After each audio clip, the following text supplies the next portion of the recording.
When our last segment of this lecture ended, we were looking at when aggression tends to occur. Now we will pick up with that list by adding the use of alcohol. Many studies show that alcohol increases aggression, heightens sexual interest, and weakens inhibitions against aggressive behavior. In the date rape study, male college students listened to a recording of a simulated date rape. Their task was to designate when the man should stop further sexual advances with the woman. Under the influence, they took significantly longer. No other stable, industrialized country in the world comes even close to the United States in terms of the prevalence of guns used in violent crimes. Guns, of course, are only the instrument. It's the people who pull the trigger, right? But social psychologist Leonard Berkowitz wondered if guns were, in fact, that neutral. He hypothesized that the mere presence of a weapon can automatically trigger aggressive thoughts and feelings and therefore increase aggression. In the weapon effect study, he had a Confederate provoke male participants who were later given a chance to retaliate by allegedly giving the Confederate electrical shocks. On the table near the shock apparatus, there were some objects allegedly left from a previous experiment. For half of the participants, they were a revolver and a rifle. For the other half, a badminton racket and shuttlecocks. The presence of weapons significantly increased the degree of shocks administered. As Berkowitz put it, the finger pulls the trigger, but the trigger may also be pulling the finger. Arousal can increase aggression even if it is misattributed. This is called excitation transfer. One of the earliest discoveries of excitation transfer was the bridge study.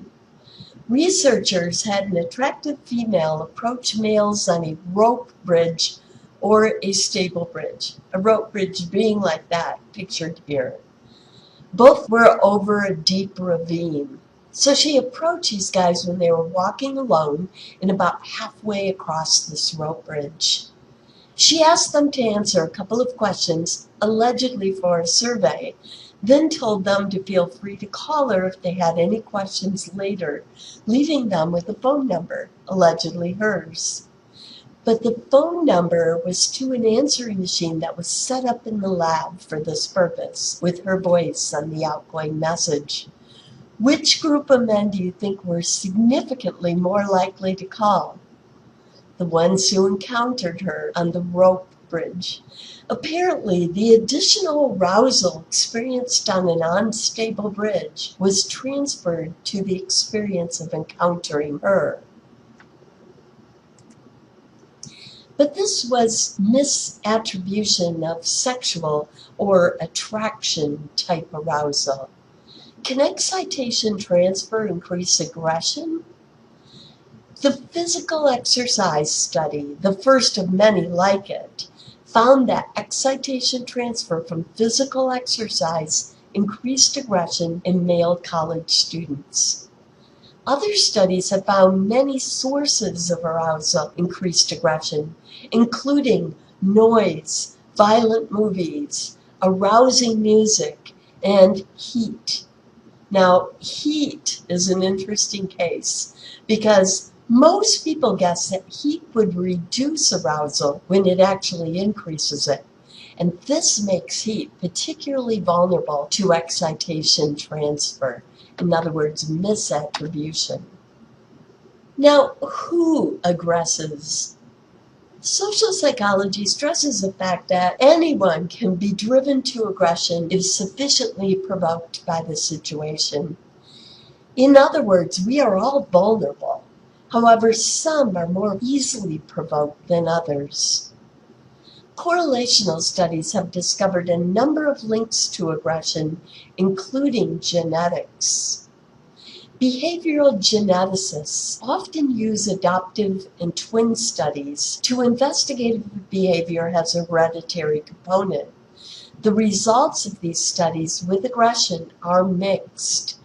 There appears to be a small genetic component, but aggressive tendencies appear to be mostly learned. Testosterone. Higher levels of testosterone have been found to be linked to aggressive behavior, even in females. So, do you happen to know what movie this picture is from? It's the movie The Girl with the Dragon Tattoo. However, it's the original Swiss version, which, by the way, is rated much higher than the American one. Finger length is also related to aggression, believe it or not. Take a look at your left hand, not your right, your left, okay? Which is longer, your index finger, sometimes called your pointing finger, or your ring finger? Believe it or not, having a taller index finger than ring finger, as indicated in the slide image on the far right, has been linked with aggression. There is also a neurochemical link to aggression. The neurotransmitter serotonin is associated with impulse control, so it's not surprising that low levels of serotonin are associated with aggression. Drugs that boost serotonin levels can reduce aggression. One of them is even being used now to reduce road rage. What is this a picture of? It's a picture of a synaptic cleft, also known as a synaptic gap between neurons. There is also a lobe functioning link to aggression. Which lobe of the brain is involved in impulse control? And that would be the prefrontal lobe.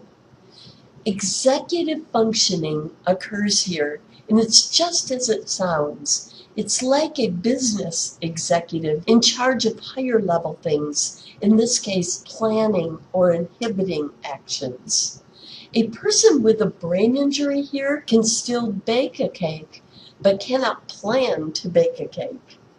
So to continue our business executive metaphor, the workers can still do their jobs, but the executive supervisor can no longer do hers. Poor executive functioning has been correlated with aggression. Who do you think aggresses the most, males or females? That depends. Males aggress more physically, females more non-physically. What are some non-physical examples? Do you remember? Slandering, gossip, ostracism, ridiculing, the silent treatment, etc. As recently as 1996, there was a gender difference with swearing, with men engaging more than women. More recent research, however, shows that this gap has closed or is close to closing. Apparently, some women can also swear like a freaking trucker. Finally, some personalities are more easily provoked than others. Two personality traits in particular are indicated. The first is high impulsivity, defined as difficulty controlling thoughts and behaviors. High impulsivity is linked with aggression. Second is narcissism. Now, you might think that narcissists have strong self-esteem, but high and strong are two different things. Their self-esteem is high, but it is weak. They are very thin-skinned because their ego or self-esteem depends on others revering, respecting, and looking up to them. When others don't, and it doesn't take much to set this off, their ego is highly threatened, and they are particularly vindictive. Acts of aggression, then, help them to restore their weak self-esteem. So self-esteem has two dimensions, high or low, and weak and strong. Can you think of someone with high, weak self-esteem? How about a high, strong one? And this brings us to questionnaire number 11. This is your score on aggression. How does it compare to the U.S. student mean of 52? That's 5.2. If your score is much above that, which of the factors on this prior slide do you think are relevant to you? This slide, the one we just finished.